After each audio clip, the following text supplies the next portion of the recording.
Hello guys, welcome back to our channel DN blog. তো আজ সেজে বুঝে বেরিয়ে পড়েছি সরস্বতী পুজোয় ঘুরতে। হেলমেট নিয়ে বেরিয়েছি, তাহলে পুলিশে ধরবে। এখন 1000 টাকা ফাইন, ওই রিস্ক নেওয়া যাবে না। তো চারিদিকে এসে গাড়ির আওয়াজ আছে খুব। তো এই যে যশোর রোডের এদিকে ঘুরতে এসেছি, আর ভালোই লাগে এদিকে আসতে।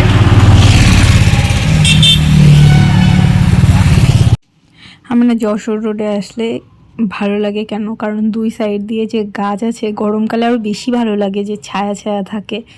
আর রাত্রেবেলা একটা আলাদা ভিউ, আর দিনের বেলা একটা আলাদা ভিউ, আসলেই যেন ভালো লাগে, কি বলবো। তো আমরা ঘুরতে ঘুরতে এই যে হাবড়ে চলে এসেছি, একেবারে ঘোরাও হয়ে যাচ্ছে। আর আমরা যাব দিদির বাড়ি, মানে আমার ননদের বাড়ি। তো খিদে পেয়ে গেছে, তাই আমরা এই যে খেতে বসে গেছি, বিরিয়ানি নিয়ে নিয়েছি। তো ওইখান থেকে খাওয়া দাওয়া করে দিদির বাড়ি এদিকে রওনা দিলাম। আবার রাস্তায় এই যে গেট পড়লো। আর আমার ট্রেন দেখতে না খুব ভালো লাগে। ট্রেন গেলে বলি ট্রেন দেখবো, একটু কাছে চলো, যদি রাস্তায় পড়ি কখনো। আর এই যে গেটও পড়ে গেল, ট্রেনও দেখা হয়ে গেল।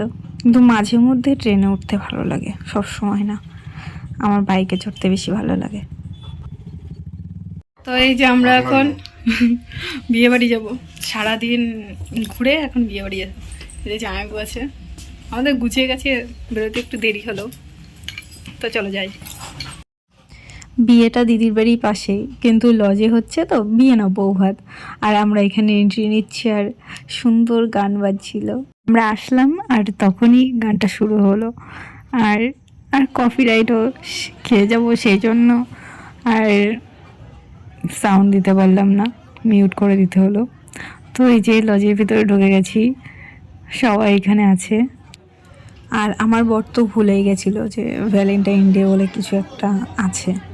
তো এনারা আর ভোলেনি, নতুন নতুন বিয়ে করেছে তো একটু কেক কাটিংও হচ্ছে। তো আমরা সব ঘুরে টুরে স্টলে ফুচকা কফি এসব খেয়ে বসে পড়লাম খেতে। আর ফুচকা কফি খেয়ে না আর কিছু খেতে ইচ্ছাই করছিল না, মানে কিছুই খাইনি।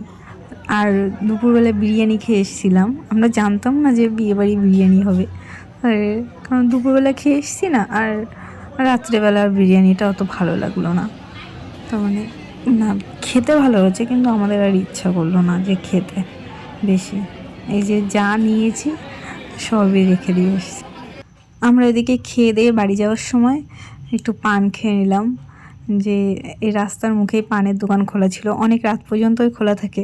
আমি আবার জামাইবাবুকে বলছিলাম যে কিছু দিয়ে নিয়ে আসুনি, তো রাস্তায় যেতে যেতে শুয়ে পড়লাম রাস্তার মাঝখানে মাথা ঘুরে, যদি এর ভিতরে কিছু দিয়ে দেয় তামাক জর্দা। খেয়ে দিয়ে হয়তো শুয়ে পড়লাম, তাই বলছিলাম। আমার একটা জামাইবাবু হচ্ছে ফাজিল, ও হলে ঠিকই দিয়ে নিয়ে আসতো, কিন্তু এই জামাইবাবু দেয়নি। তো চলো আমরা খেয়ে দিয়ে এখন বাড়ির দিকে যেতে থাকি। আর তোমরা ভিডিওটা দেখতে থাকো, ভিডিওটা যদি ভালো লাগে তাহলে লাইক কমেন্ট করে দিও। আর যদি চ্যানেলে নতুন হয়ে থাকো সাবস্ক্রাইব করে দিও। টাটা, বাই, দেখা হবে আবার নেক্সট ব্লগে।